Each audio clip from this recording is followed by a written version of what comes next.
Vamos lá, abra sua Bíblia em Filipenses capítulo 2.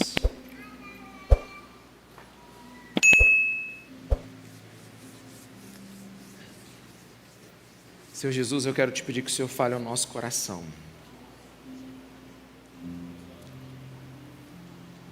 Eu peço que o teu Espírito toque nessa igreja reunida aqui. Por favor, Jesus, fala conosco. Fala conosco, Jesus. Como precisamos ouvir a tua voz. Fala conosco. Amém, amém. A partir do versículo 12 diz assim: assim, meus amados, como sempre vocês obedeceram, não apenas na minha presença, porém muito mais agora na minha ausência, ponham em ação a salvação de vocês com temor e tremor. Pois é Deus quem efetua em vocês tanto o querer quanto o realizar, de acordo com a boa vontade dEle. Amém? Amém? Se existisse um Enem espiritual, para a gente fazer aqui agora, eu colocaria esse texto e colocaria o tema do Enem: Deus agindo em nós, faz-nos agir. Deus agindo em nós, nos faz agir. Mas para a gente compreender o que Deus quer falar conosco hoje, o primeiro passo que eu quero com você nessa tarde é um passo de sinceridade. E eu queria que você fosse sincero com Deus, porque para nós podermos crescer espiritualmente, a gente precisa diante de Deus não mentir da nossa real situação espiritual. O primeiro passo para você crescer na sua vida com Deus é você nunca mentir para você mesmo sua real situação espiritual. Como é que está a sua caminhada com Deus agora? E eu quero fazer uma pergunta muito direta: você conhece o Senhor? Você conhece o Senhor? Você sabe quem Deus é? Porque Jeremias capítulo 9, versículo 23 diz: assim diz o Senhor, não se glorie o sábio em sua sabedoria, nem o forte em sua força, e nem o rico em sua riqueza, mas quem se gloriar, glorie-se nisto, em compreender-me e conhecer-me, pois eu sou o Senhor. Existem muita gente com sentimentos de intimidade com Deus, mas será que conhece a Deus? Porque podemos estar vivendo um falso sentimento de intimidade com alguém. Uma vez conversando com uma pessoa, logo no início da conversa, a gente vai ali, conversa uma coisa, pergunta ali, ela manda assim: e aí, Ri? Eu como? E aí, Ri? Meu nome é Ricardo. E aí, Ri? Digo, Ri já? Mas sim, já? 5 minutos de conversa eu já sou Ri. Porque tem pessoas que têm esse falso sentimento de intimidade. Meus irmãos, o primeiro contato que você tem com Deus é só o começo. É o chamado para a jornada da fé. A primeira vez que Deus tocou em você, quando você foi salvo pelo nosso Senhor Jesus Cristo, isso é só o começo da jornada. É a sua iniciação na jornada da fé. Porque a fé é uma coisa a ser feita. Se você acredita e tem fé, então você pratica. Então, a nossa vida com Deus é um movimento. Quantos estão me entendendo? Diga amém. A nossa vida com Deus precisa ser um movimento. Uma vez visitando uma cidade chamada Barcelona, lá tem uma igreja tão grande chamada Sagrada Família. Ela foi feita pelo Antoni Gaudí, um arquiteto muito famoso, e essa igreja já está há centenas de anos sendo construída. Ela é tão grande, meus irmãos, ela é tão impetuosa, ela é um prédio assim tão lindo, mas você não consegue chegar lá porque a fila é muito grande, porque virou um lugar de visitação. Virou simplesmente lá um monumento para ser visitado na cidade. E eu sentei num lugar um pouquinho mais longe, fiquei olhando aquela arquitetura, porque eu gosto muito de ver arquitetura de igreja, de catedral, e me veio o óbvio me veio, um pensamento óbvio: essa igreja se tornou um monumento, e não um movimento. Igreja não deve se tornar monumentos para serem visitados numa cidade. Porque a verdadeira igreja de Jesus, ela é puro movimento, ela é ação do Espírito Santo, é Deus se movendo. Alguém pode dizer um amém? Através de homens e mulheres cheios do poder de Deus. É por isso que o apóstolo Paulo, agora nesse texto, ele diz assim: ponham em ação a salvação de vocês, desenvolvam a salvação de vocês. Ele está dizendo assim: havendo salvação em você, tem que ter ação, desenvolvimento, e como diz em uma outra versão, operação de Deus. E ele está falando para uma igreja, a partir de uma prisão. Ele está preso, e ele está enviando uma carta para essa igreja, ela está sem o pastor dela, e ele já vai emendando logo a palavra de Deus para eles completamente. Ele está dizendo logo o discurso completo: assim, meus amados, como sempre vocês obedeceram, não apenas na minha presença, porém muito mais na minha ausência. Ele está dizendo assim: olha, nem por um momento pensem que a minha presença ou a minha ausência vai impedir o desenvolvimento espiritual de vocês. Alguém aqui está me entendendo? Ele está dizendo assim: olha, nem por um momento. Paulo teve o privilégio de implantar aquela igreja. Paulo teve o privilégio de ganhar os primeiros filipenses para Jesus. Paulo teve o privilégio de ver aquela igreja nascer. E ele está na prisão, mas ele está dizendo: isso não vai impedir a obra de Deus. O que Paulo está fazendo aqui? Está fazendo um alerta. O pastor pode estar ausente, mas Deus sempre está presente. Então desenvolva a salvação de vocês. Em outras palavras, o apóstolo Paulo está dizendo assim: quem recebe a salvação, recebe poder para agir como salvo. Quem recebe a salvação, recebe poder para agir como salvo. Paulo está lembrando essa igreja que perdeu seu pastor: eu não estou com vocês, mas Deus está. Não é Paulo efetuando o querer em vocês, mas é Deus. A minha presença não é essencial. Essencial é aquele que começou a boa obra em vocês. Cristão é aquele onde Deus habita na alma dele. Meus irmãos, eu quero dar um recado aqui, bíblico, para todos nós, pastores, líderes de célula. A Bíblia está dizendo, que nós somos importantes, valiosos, mas não essenciais. Ainda que todos os pastores, mestres, líderes e profetas do mundo fossem presos, calados e silenciados, a obra de Deus jamais vai parar, pois é Deus quem efetua em nós tanto querer quanto realizar de acordo com a boa vontade dEle. E como nós já estudamos Filipenses 1,6, aquele que começou a boa obra, Ele termina. Nós somos uma igreja, lógico, que buscamos nos organizar de forma que cada um de vocês sejam cuidados. Porque a gente sabe que há crescimento mais rápido e com melhor qualidade quando tem relacionamento.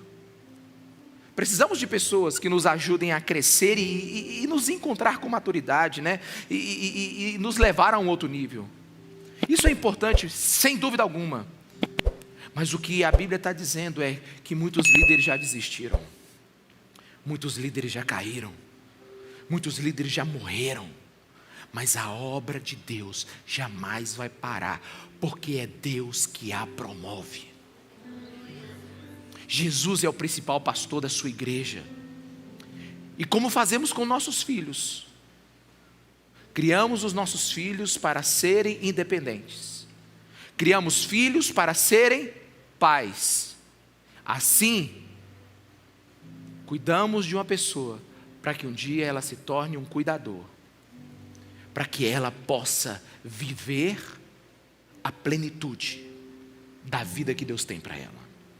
Então Paulo está dizendo, quer eu esteja ausente, quer eu esteja presente, desenvolva a salvação de vocês, ponham a salvação de vocês em prática.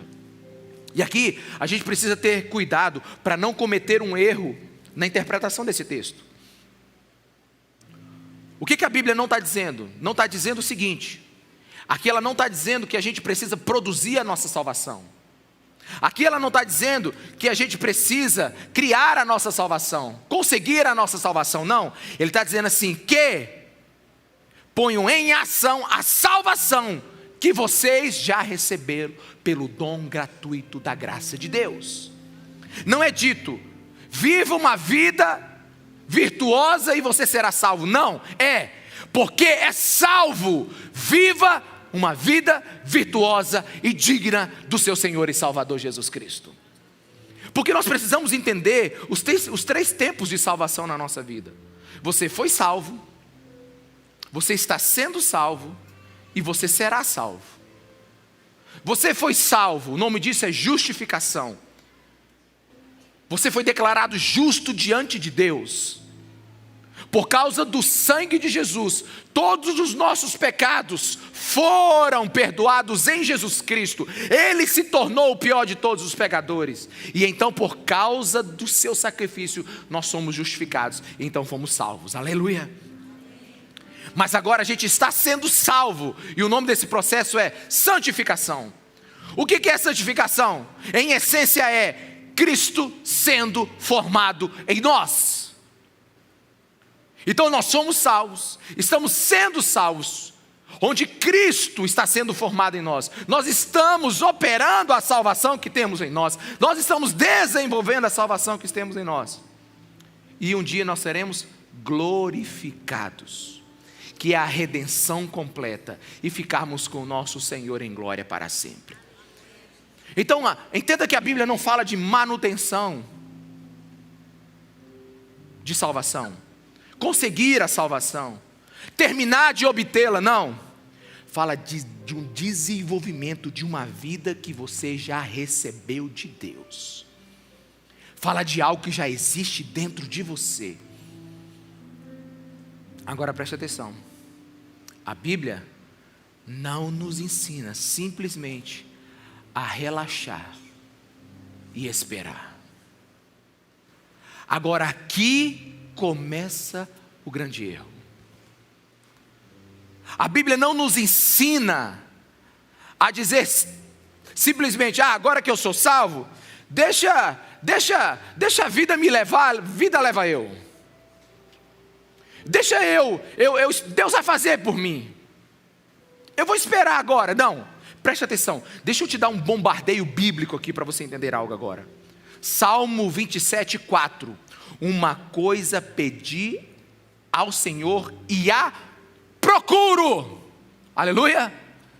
Pedi, mas eu procuro que eu possa viver na casa do Senhor todos os dias da minha vida, para contemplar a bondade do Senhor e buscar sua orientação no seu templo. Existe uma ação aqui. Salmos 143, 6. Estendo as minhas mãos a ti, como terra árida, tenho sede de ti. Você consegue ver? Não é uma pessoa apática, não é uma pessoa esperando que Deus faça agora mais coisas, não. Ele entendeu que ele foi encontrado por Deus, e agora ele começa a buscar Deus de forma sedenta. Tem alguém aqui? Diga amém. Apocalipse 22, 7. O Espírito, 22, 17. O Espírito e a noiva dizem: vem. E todo aquele que ouvir, diga: vem. Quem tiver sede, venha. E quem quiser beber de graça da água da vida. Ou seja, você vai ter que ir. Nada vai acontecer se você ficar sentado, passivo, esperando. Alguém está me entendendo? Diga amém, meus irmãos. Salmo 107, 9. Porque Ele sacia o sedento, Ele sacia o que quer beber, Ele sacia aquele que quer água e satisfaz plenamente o faminto. Tem que ter fome, tem que ter sede de Deus. E João 6,35. Então Jesus declarou: eu sou o pão da vida. Abra a boquinha que eu vou colocar na sua boca. Foi isso? Foi isso, meus irmãos. Ele disse o quê? Eu sou o pão da vida. Aquele que vem a mim nunca terá fome. Aquele que crê em mim nunca terá sede. Sabe, o pão está aqui, está à sua disposição. A pergunta é: você quer comer ou não? E Mateus 11, 28. Venham a mim, todos que estão cansados e sobrecarregados. Venham a mim. Sabe, não são poucos os que acreditam em algo que a Bíblia nunca disse. A Bíblia nunca disse que depois de você ser salvo, tudo ia acontecer de forma automática, que a santificação vai acontecer de forma passiva. Meus irmãos, não tem nada mais claro do que: ponham em ação a salvação de vocês com temor e tremor. A Bíblia está dizendo o que você está fazendo a partir da salvação que você tem. O que você está fazendo a partir do dia que Deus te encontrou. Qual é a sua busca a partir desse dia? Você é responsável pela vida de Deus colocada dentro de você. Deixa eu me expressar de outro jeito agora. Antes da gente subir no lugar mais alto dessa mensagem, eu quero que a gente enfrente o lugar mais profundo dela.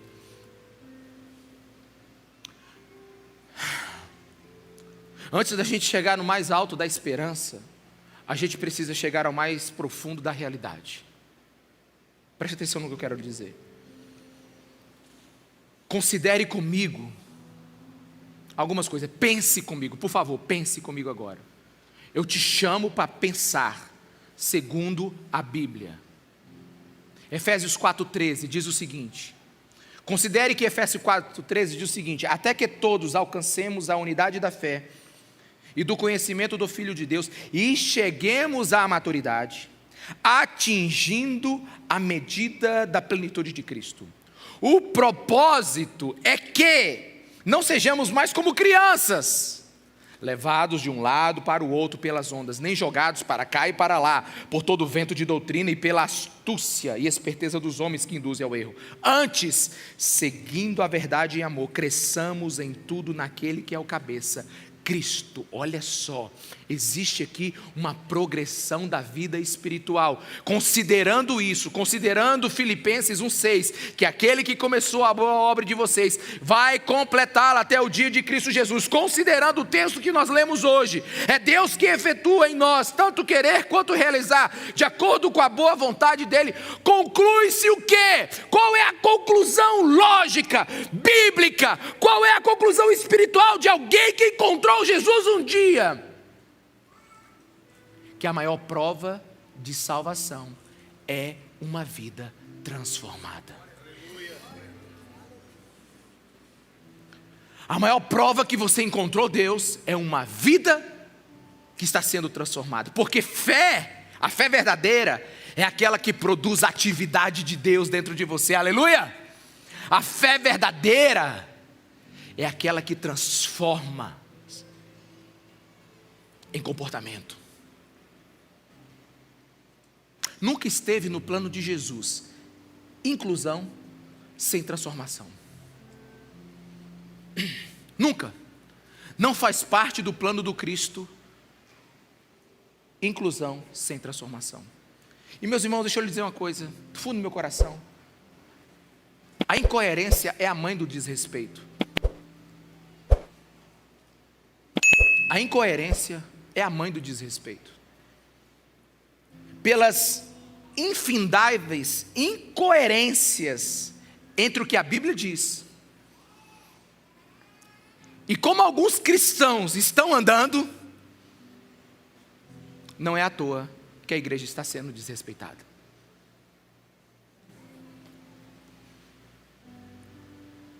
Quando alguém diz que foi justificado por Deus, que foi salvo por Jesus Cristo, e com o passar do tempo não se vê qualquer mudança em seu comportamento, não há desejo por Deus, não há mudança na sua rotina, não há mudança no seu cardápio, não há fome, não há sede por Deus. Existem algumas conclusões que precisam ser tiradas. Primeira, não é Jesus que não funciona. Segundo, não é o Evangelho que não deu resultado. O que é possível que está acontecendo? É possível que essa pessoa que diz que é salva, mas ainda continua do mesmo jeito, desde o dia em que encontrou Jesus, é possível que não tenha salvação para colocar em ação.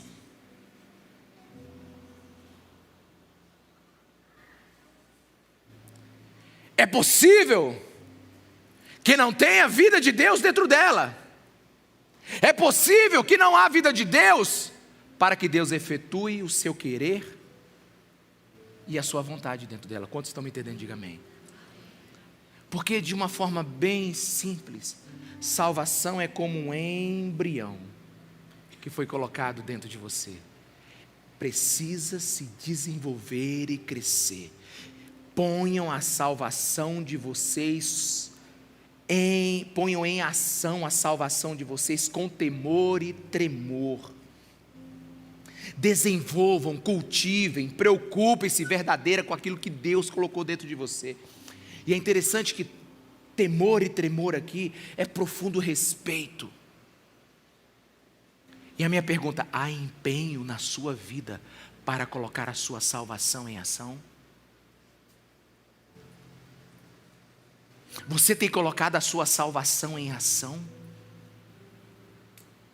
Você tem desenvolvido a vida de Deus que está dentro de você? Porque se não há espiritualidade que conduz à ética, não há teoria que leva à prática, e obediência que leva à santificação, de que salvação nós estamos falando? O profeta Ezequiel, no capítulo 36, ele diz que tem dois tipos de pessoas: as que vão conseguir obedecer a Deus e as que não vão. As que vão conseguir é aquela que foi trocado o coração de pedra por um coração de carne. É aquela que a lei não vai ser mais externa, escrita numa tábua, mas vai ser escrita no coração. E um desejo santo de servir o Senhor vai brotar de dentro do ser dessa pessoa. Antes tínhamos esse coração de pedra, mas agora dizemos que temos esse coração de carne que é sensível a Deus. Então eu pergunto: você tem colocado a sua salvação em prática? Você tem praticado a academia espiritual de Deus? Você tem orado? Existe no seu dia a dia a prática da oração, do jejum? Você resiste às tentações? Lê a Bíblia e bons livros? Tem buscado ser parecido com Jesus? Caso não, a pergunta é: por que não? Vamos lá, igreja, vem comigo aqui. Caso você não esteja progredindo na sua vida espiritual, a pergunta é: por que não? E aqui eu não estou julgando. Por que você não consegue colocar em prática a sua salvação? Eu não estou te julgando. Mas não seria porque ela ainda nunca chegou aí?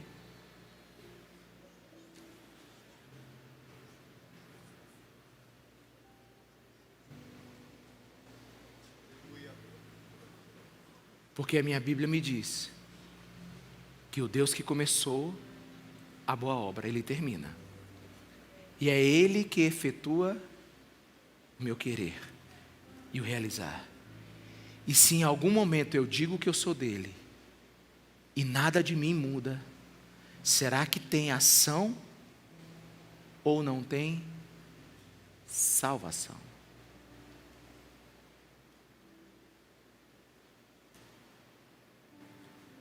Porque se estamos em Cristo, se o amor de Deus está sobre nós, se estamos debaixo do poder do Espírito Santo,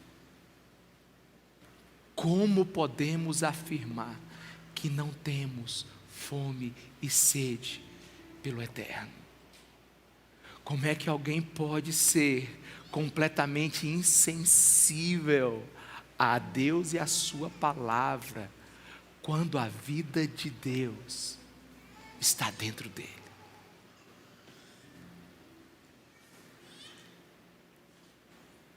Mas alguns dizem, e quantos dizem: não quero que ninguém me ajude a mudar, eu quero continuar do jeito que eu sou, quero continuar fazendo as coisas do jeito que eu sempre fiz. Eu já estou indo na igreja, não acha que é o bastante? Eu não concordo com essas palavras da Bíblia. Eu gosto de Jesus, mas não gosto desse monte de coisa que Ele está pedindo. Pensa comigo, meus irmãos. Isso nada mais é do que uma contradição com Filipenses 2,12: ponham em ação a salvação de vocês. Alguém que sustenta ser salvo, liberto, crente, contudo resiste às mudanças. Eu penso que a conclusão é inevitável e triste. Estamos falando de pessoas que têm corpo, mas estão vazios da ação do Espírito Santo, que conseguem preencher uma cadeira numa igreja, mas estão vazias de Deus. Tem pessoas que estão há anos na igreja, come on, olha para mim, e são inexpressivas na sua vida cristã.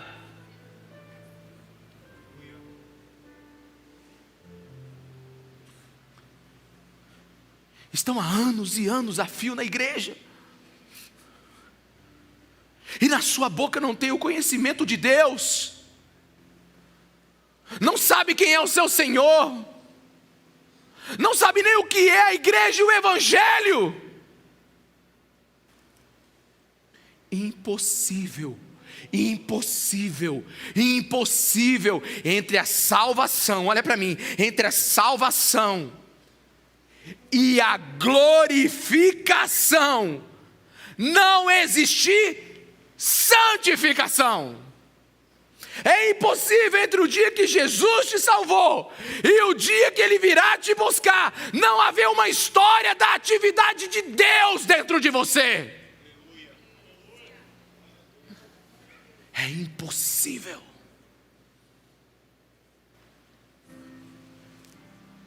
É impossível. Perdão pela insistência, perdão. Porque eu preciso deixar algo claro com você hoje. Pôr em ação a salvação é alimentar a nossa vida com tudo que vai aproximá-la de Deus, alimentar a nossa vida com tudo que vai fazer essa vida de Deus dentro de nós florescer, é estar em ambientes que possam desenvolver a vida que Deus já colocou dentro de nós. E a Bíblia diz que tem que ser com temor e tremor, ou seja, com humildade e reverência. Fala de uma percepção solene de levar Deus a sério.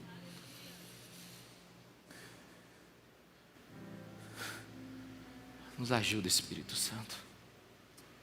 Nos ajuda, Espírito Santo. Eu queria deixar um versículo para você, 2 Coríntios 3:5, que diz assim: examine-se para ver se vocês estão na fé. Provem a vocês mesmos.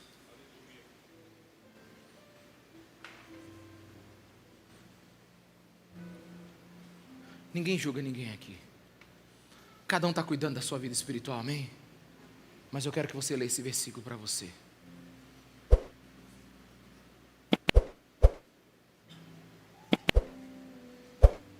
Um ateu, um grande estudioso chinês,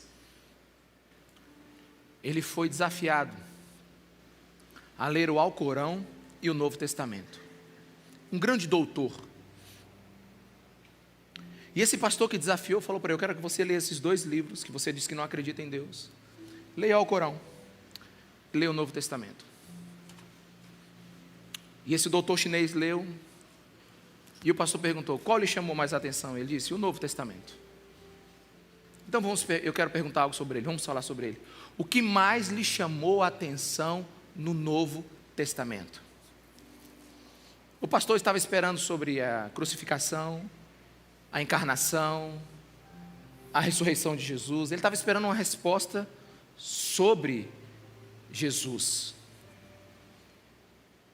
A resposta desse chinês ateu, doutor, foi o seguinte, e foi imediata, foi Efésios 2. Aí o pastor perguntou: por quê? Porque nesse capítulo a Bíblia diz que Deus faz morada dentro do ser humano. Nada mais incrível do que Deus fazer morada dentro do ser humano. Quantos acreditam em Efésios capítulo 2? Pois eu quero lhe fazer uma pergunta agora. Como é que pode um lugar onde Deus faz morada e não ter a atividade de Deus nesse lugar?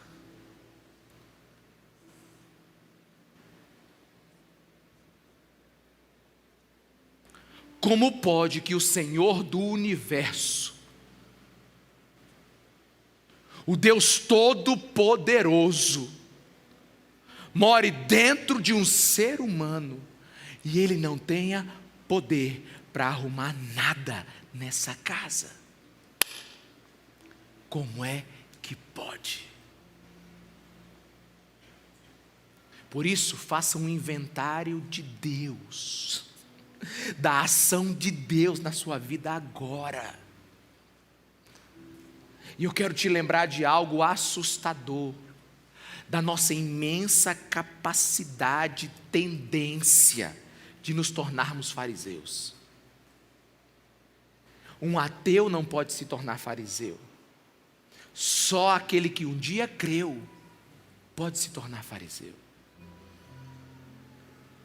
Porque o cristão, ele começa a caminhada dele dizendo assim: ai de mim que sou pecador, ser propício a mim. Mas daqui a pouco ele está dizendo assim: eu não sou mais como aquele, Senhor, eu estou bem melhor. A minha pergunta é: qual é o grau de sua desobediência consciente hoje?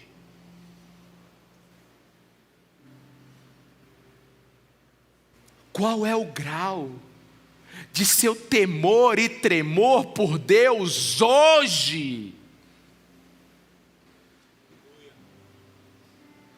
Porque parece que Paulo escreveu essa carta semana passada. Parece que ele escreveu essa carta semana passada. Porque ele pega todas as nossas desculpas e as elimina.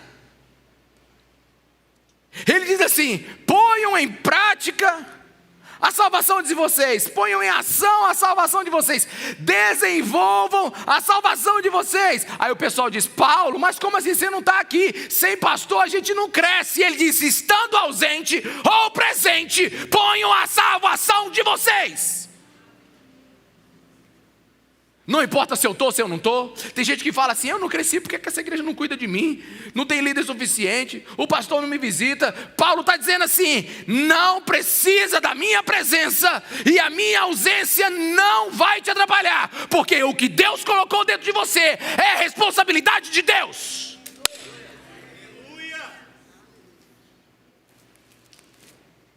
Então você não vai ter no dia que encontrar Jesus Cristo uma desculpa: não cuidaram de mim, não tinha pastor.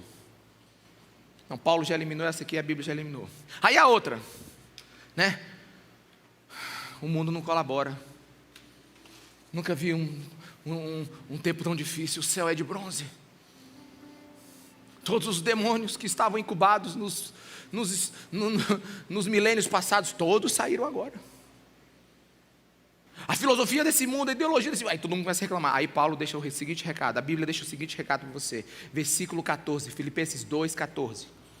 Façam tudo sem queixas nem discussões, para que venham a tornar-se puros e irrepreensíveis, filhos de Deus, inculpáveis, no meio de uma geração corrompida e depravada, na qual vocês brilham como estrelas no universo, retendo firmemente a palavra da vida.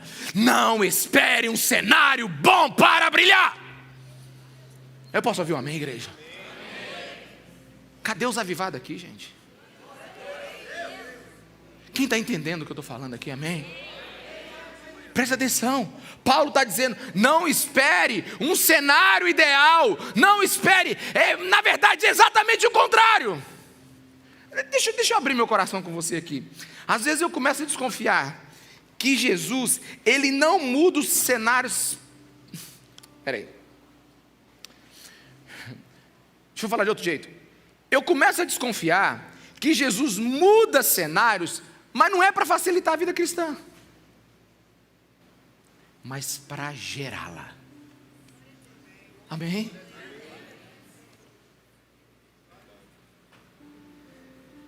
Eu estou desconfiadíssimo com a Bíblia, se eu estou lendo ela direito, que quando Jesus quer gerar a vida cristã, Ele muda o cenário, mas não melhora, piora, para que o crente seja perseguido pelo mundo e corra para Deus. Amém, igreja? Está todo mundo aleluiado aí? Porque parece que o conforto, parece que a facilidade, ela bota um cadeado na vida cristã. Alguém aqui? Mas para desencadeá-la, Jesus torna as coisas um pouco mais complicadas.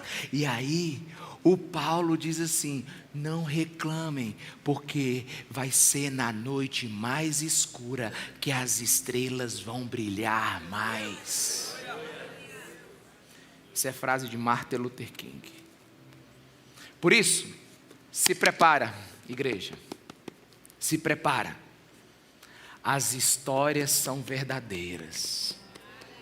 Se prepara, esse livro é verdadeiro. Se prepara, porque o Daniel que nós conhecemos não é o Daniel dos corredores de mármore do palácio. É o Daniel de onde? Da cova dos leões.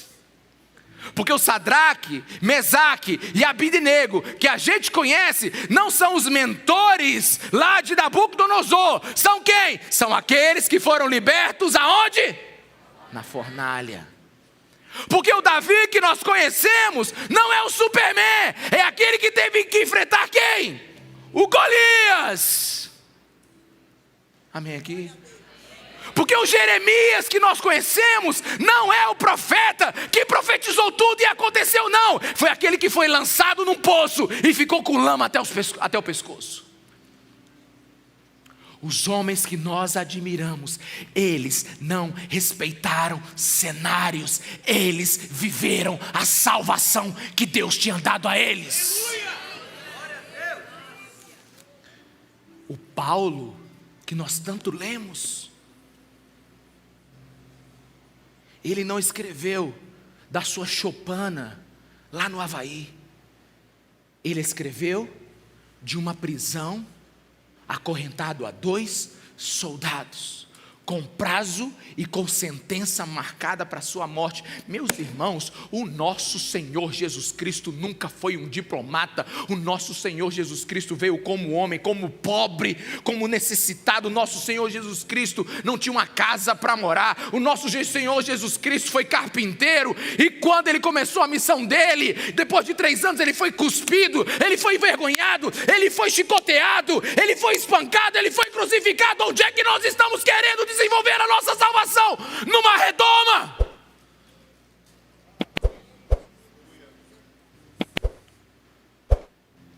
Nós queremos desenvolver a nossa salvação numa estufa espiritual protegida de tudo e todos.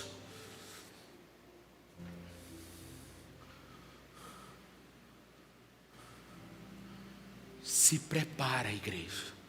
As histórias são verdadeiras.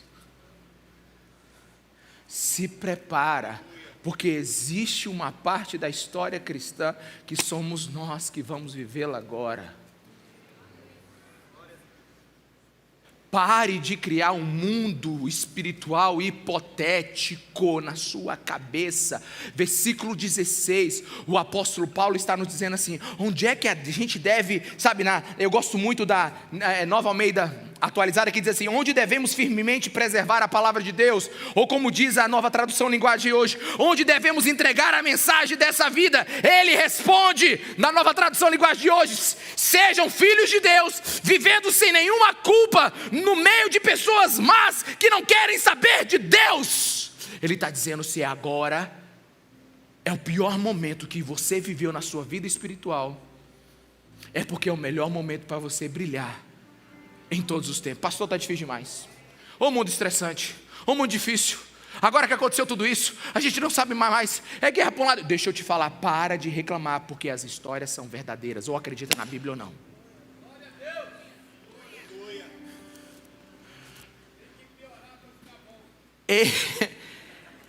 Eis o lugar de despertar da igreja. Deixa eu te falar onde é que a igreja foi despertada: na perseguição. Toda vez que o mundo veio ao encalço de Deus, a igreja foi ao encalço. Não, toda vez que o mundo veio ao encalço da igreja, a igreja foi ao encalço de Deus. As histórias são verdadeiras. Leia, por favor. Avivamento nunca aconteceu com a igreja no poder. Avivamento só aconteceu porque ela precisou urgentemente do poder de Deus para existir. A igreja mais viva da história sempre foi aquela que a história pensou ter matado ela. Aleluia. Crentes que sangraram, crentes que foram perseguidos, mas eles desenvolveram a sua salvação como poucos. Eles conheceram Cristo como poucos. Eles escreveram para nós como poucos. Sabe por que a gente lê tanto os antigos, Marlon? É porque não tem nada para ler hoje.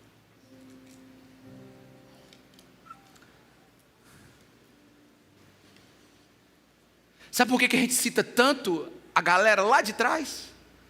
É porque de hoje ainda não chegou no tempo dela de escrever, porque agora está chegando. Está chegando o tempo onde você ou desenvolve a sua salvação, ou você nunca foi salvo. Está chegando o tempo. Em outras palavras, a igreja vai parar de gritar por voto e vai começar a gritar por graça. Graça, graça, graça, misericórdia, presença, Espírito Santo, unção, glória. É isso que a igreja precisa começar a gritar nesse tempo. Em outras palavras, a igreja nunca precisou tanto de um avivamento. E eu estou de olho em 2 promessas bíblicas: ressurreição dos mortos, que é a salvação. Antes estava morto nos nossos pecados. O surdo não ouvia, o cego não via. O que estava morto foi ressuscitado pela graça do nosso Senhor Jesus Cristo. E então, por causa de Cristo Jesus, hoje temos uma nova vida. Mas eu também estou de olho, não só na ressurreição, eu estou de olho no avivamento dos vivos. na promessa do fogo naqueles que querem. Sabe por que não existe esse negócio de crente zumbi? Corpo sem alma. Não existe esse negócio de crente que não tem fome de Deus. Presta atenção no que eu vou te dizer. Romanos 6,11. Da mesma forma, considere-se mortos para o pecado, mas vivos para Deus em Cristo Jesus. Esse texto está dizendo algo muito simples. Antes eram mortos, nós éramos mortos para o pecado, não conseguimos resistir. Agora, diante de Deus, por causa de Jesus Cristo, nós estamos o quê? Nós estamos o quê, igreja? Nós estamos o quê? Vivos. E vivo tem fome, vivo tem sede. Vivo quer Deus. Sabe, deixa eu dar um spoilerzinho do que vai vir lá na frente. O apóstolo Paulo em Filipenses capítulo 3, versículo 12, bota para mim aí.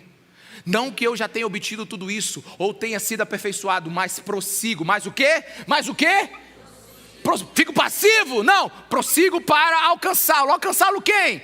Pois para isso também fui alcançado por Cristo Jesus. Ele me iluminou, agora eu vou correr atrás da luz. Ele me salvou, agora eu vou atrás dele. Nada vai me parar. Paulo não diz que ele é mais do que perfeito, ele diz que ele é um bom corredor. Porque o primeiro chamado seu, sua primeira convocação é para Deus. Deixa eu te perguntar uma coisa. Tem quanto tempo que você não ministra o Senhor sozinho? Eu não estou falando de coletivamente não, viu? Não estou falando da fé do domingo não. Eu estou falando do seu dia a dia com Deus. Quanto tempo? Quanto tempo que você ligou o som e se ajoelhou e chorou na presença de Deus? Quanto tempo você abriu a Bíblia e pediu para o Espírito Santo falar com você? Tem quanto tempo que você fez isso? Porque Paulo está dizendo assim, nada vai me impedir, nada vai ficar entre eu e Deus, nada vai dificultar o meu progresso, eu vou atrás dele. Meus irmãos, é tão edificante você ver um novo decidido, com fome de Deus, desenvolvendo a salvação dele. O cara não perde o culto, lê a Bíblia, ele diz assim, ele começa a ler João e diz assim, e como é que foi aquela história do Nicodemos? Aí você conta, ele diz, você não conhecia Nicodemos? Não, eu estou achando maravilhoso. E ele conhece a mulher samaritana, e ele vai conhecendo as pessoas da Bíblia, e o novo decidido vai ficando aquela coisa maravilhosa. Porque ele vai desenvolvendo a salvação dele. Mas meu irmão, presta atenção, aqui nós não estamos falando de um novo decidido, a gente está falando de um veterano. Nós estamos falando do cara que foi até o terceiro céu, o cara que escreveu mais de 60% do Novo Testamento, o cara que viu Deus da maneira como ninguém viu. E ele está dizendo, eu quero mais, eu quero mais, eu quero mais, eu quero mais, eu quero mais. Tem mais, tem mais, tem mais. Como é que a gente pode ser uma igreja que não desenvolva a nossa salvação? Para de admirar seu passado, Deus está no seu futuro. É de hoje para amanhã, ou é agora, amém? Quem tem fome, quem tem sede desse Deus agora? Você sabe por que você está aqui nesse culto? Você sabe por que você está na célula? Você sabe por que você confessa teu pecado? Você sabe por que você comprou uma Bíblia? Você sabe por que você de vez em quando você abre ela? Você sabe por que de vez em quando você ora? Sabe por que de vez em quando você pega e diz, não, Deus, eu não posso ver desse jeito? É porque a obra de Deus está acontecendo de você. Para de resistir. Para de resistir. Para de resistir. Deus está operando dentro de você. Pare de resistir. Essas ideias de ser melhor, sabe, de mais dedicado a Deus, de buscar mais o Senhor, de ser mais apaixonado por Ele, de não ser mais um cafajeste ou uma linguaruda fofoqueira, isso não é seu, isso vem de Deus.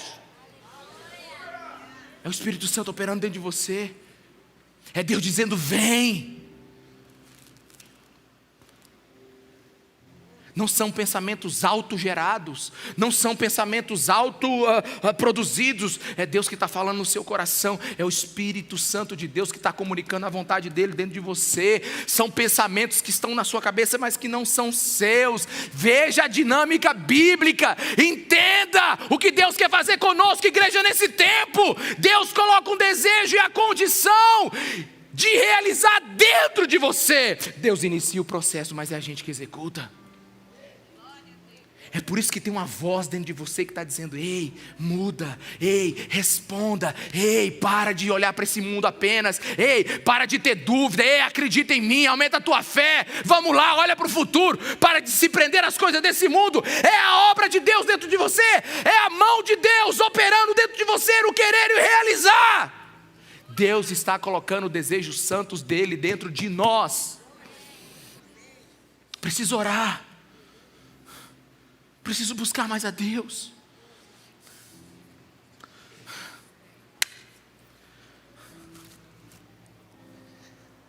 Quem aqui de verdade? Quem aqui de verdade? Sim, está com sentimento de, caramba, tem mais. Quem aqui de verdade nesses dias? Não, de verdade. Diante da situação que a gente está vivendo agora, diante da pressão espiritual que a gente está vivendo agora, diante do medo, quem aqui eu preciso de mais? Quem aqui está sentindo esse eu quero mais? Tem que ter mais, não pode ser só isso. Jesus é mais do que isso, a Bíblia é mais do que isso. Quem aqui tem esse sentimento? Por que eu estou com esse sentimento?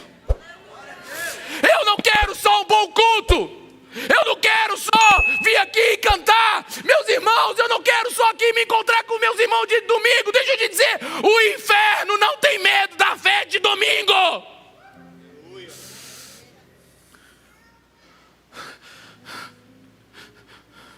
O inferno começa a recuar quando na segunda-feira de manhã, antes de acordar e de você olhar o Instagram e o Twitter, você pisa no chão já com as sandálias do sobrenatural. E você começa a pedir mais de Jesus. E você diz assim: Senhor, eu quero mais de Ti. Eu sou um filho Teu. É segunda-feira. Eu quero a porção desse dia. Eu quero a unção desse dia. Eu quero a glória desse dia. Eu quero desenvolver a minha salvação. Eu quero te ouvir como diz Mateus 4,4. Nem só de pão viverá o homem, mas de toda palavra que sai da boca de Deus. E se está saindo eu quero ouvir. Se está saindo eu quero comer. Se tem pão na padaria eu quero. Pastor, nós vamos abandonar esse mundo? Claro que não. Ninguém vai abandonar esse mundo, meu irmão. Presta atenção. Lamentações 3,19 diz assim: olha só o que Jeremias está dizendo. O nome do livro é legal, é Lamentação, tá bom? Não é festa não, é Lamentação. O nome do livro é Lamentação e ele diz assim: lembro-me da minha aflição e do meu declínio, e do meu delírio, da minha amargura e do meu pesar. Lembro-me bem disso tudo, e minha alma desfalece dentro de mim. Sabe o que o Jeremias está dizendo assim? Eu não esqueço do gosto da tristeza. Eu não esqueço do gosto da cinza, da lama, do poço. Eu não posso fingir que tudo está bem. Mas acho que ele dá um tapa na cara dele e diz assim, versículo 21. Todavia, sabe, toda vez que você vê um todavia na Bíblia, presta atenção. Toda vez que você vê um todavia, um no entanto, um contudo, um porém, presta atenção. Todavia, lembro-me também do que pode me dar esperança, graças ao grande amor do Senhor, e que não somos consumidos, pois as suas misericórdias são inesgotáveis e renovam-se a cada manhã. Grande é a sua fidelidade. O cara diz: eu estou vendo, eu não sou louco que esse mundo não tá bonito. Ei, já foi melhor. Agora deixa eu te dizer, eu não acordo de manhã e não vou olhar para essa maldita análise política, econômica desses jornais. Eu vou pisar com as sandálias do sobrenatural e vou ter esperança no Deus da minha salvação.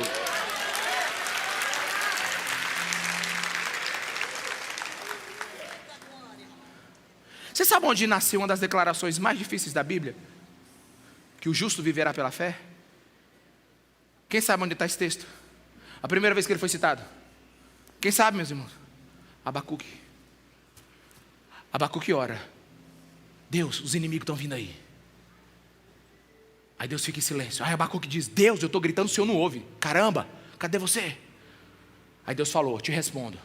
Então se prepara, porque estão vindo em dobro agora. E são piores do que você imagina. Amém? Tu não queria uma resposta de Deus? Pois veio. Então Abacuque pensa no que Deus disse. Mas não pensa só no que Deus disse. E não pensa só no que a situação é. Ele pensa em quem Deus é. E uma das canções mais lindas da palavra de Deus surgem. Abacuque 3,17. Mesmo não florescendo a figueira, e não havendo uva nas videiras, mesmo falhando a safra de azeitonas, e não havendo produção de alimento nas lavouras, nem ovelhas no curral, nem boi nos estábulos, ainda assim eu exultarei no Senhor, e me alegrarei no Deus da minha salvação.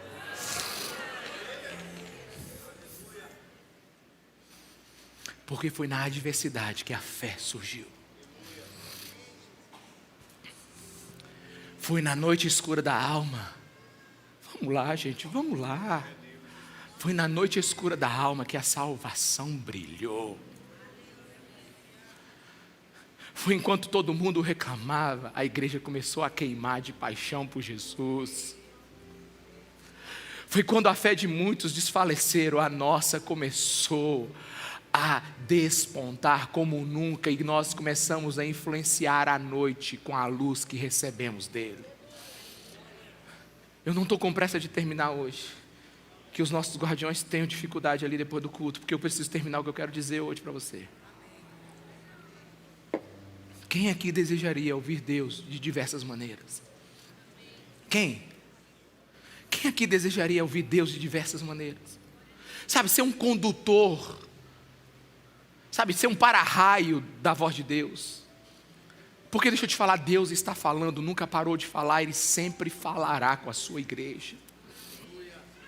Nós somos a igreja do Senhor, nós não somos um prédio feito de cimento e concreto, não, nós somos o santuário do Deus Altíssimo, a presença de Deus repousa dentro de nós.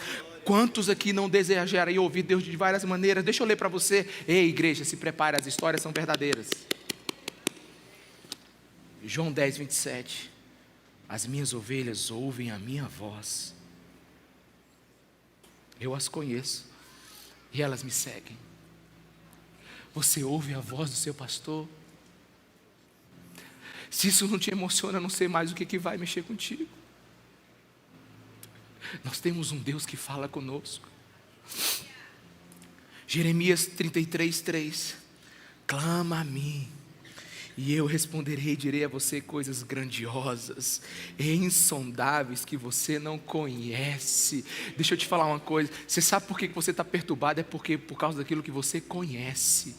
Mas a paz lhe falta por aquilo que você ainda não descobriu. Alguém aqui? Deixa Deus falar contigo. Salmos 29, 3. A voz do Senhor ressoa sobre as águas. O Deus da glória troveja. O Senhor troveja sobre as muitas águas. A voz do Senhor é poderosa. A voz do Senhor é majestosa. A voz do Senhor quebra os cedros. O Senhor despedaça os cedros do Líbano. A voz do Senhor quebra qualquer coisa. A voz do Senhor rebenta qualquer coisa no nosso coração. A voz do Senhor, não é a mão do Senhor, não é a foice do Senhor. A voz dele é poderosa. Deixa eu te falar uma coisa. Aleluia.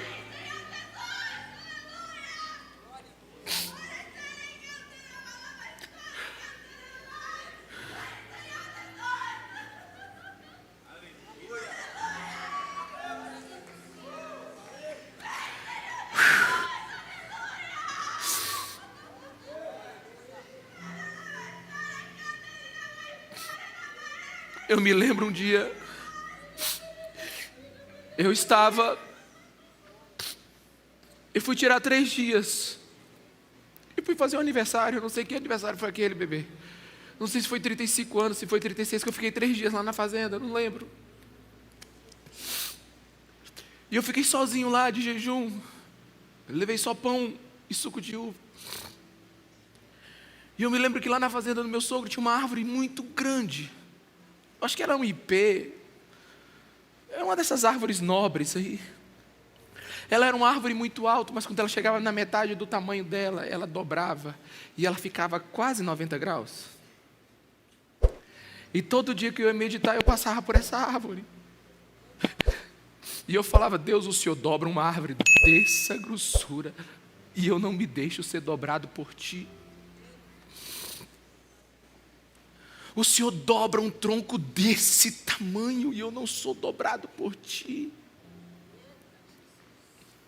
Eu quero ouvir a voz de Deus, meus irmãos. Eu preciso ouvir a voz de Deus. A igreja precisa voltar a ouvir a voz de Deus. E não só em cultos coletivos, mas sozinha ministrando o coração de Deus. Ezequiel 2:2, então entrou em mim o Espírito quando falava comigo e me pôs em pé.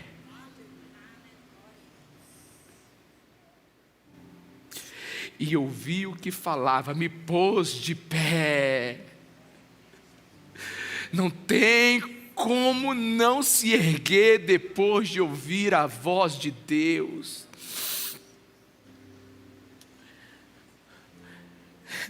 Ainda tem coisas mais estranhas, né?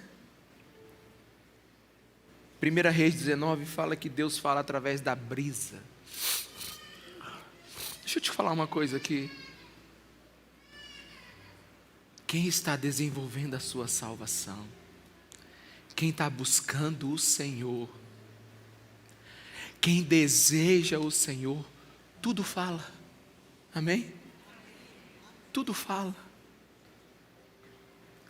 Salmo 99, 7 diz assim: na coluna de nuvem lhes falava. Deus fala através da nuvem. Mas o que eu mais gosto? Salmo 19, versículo 1. Os céus declaram a glória de Deus, e o firmamento proclama a obra de suas mãos. Você não está entendendo? Davi não tinha igreja para ir, não tinha Bíblia para ler, não tinha Jesus Cristo morrido numa cruz, e nem o Espírito Santo de Deus morava dentro dele. E um dia, portanto, ele buscar o Senhor, ele sai e ele olha para as estrelas, o que ele diz? Deus, essa coisa grande que existe aqui no céu, declara que o Senhor existe. Eu sei que o Senhor existe, porque um dia fala disso ao outro dia. Uma noite o revela a outra noite. Davi está dizendo: de noite as estrelas me dizem quem tu és, de manhã o sol é meu professor e continua me ensinando que o Senhor é Deus. E quando anoitece, quando a noite venha, então a mestre da noite continua me alimentando, sabendo que o Senhor existe. Quem disse isso para Davi? Quem disse isso para Davi, igreja? O que disse isso para Davi foi a fome e a sede dele por ouvir Deus, por querer Deus, por desejar Deus. Fique em pé no seu lugar. E deixa eu lhe dizer uma coisa, igreja. Presta atenção. Presta atenção. A obediência bíblica, ela não é um ato legalista impositivo. Vem de Deus o desejo de buscá-lo. Ei, o que você está sentindo aqui agora é Deus agindo em você. Ei, o que você está sentindo aí agora é Deus agindo dentro de você. Tem fome aí dentro, tem fome aí dentro, tem sede por mais de Deus. E a minha pergunta: até quando você vai resistir a isso?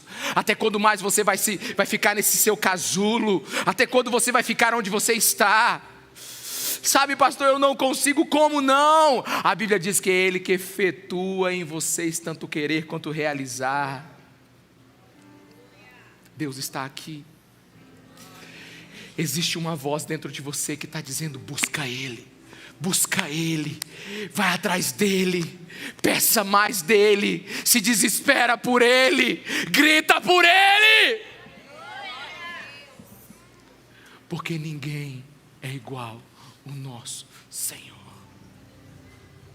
Erga suas mãos, responda a essa voz de Deus aí.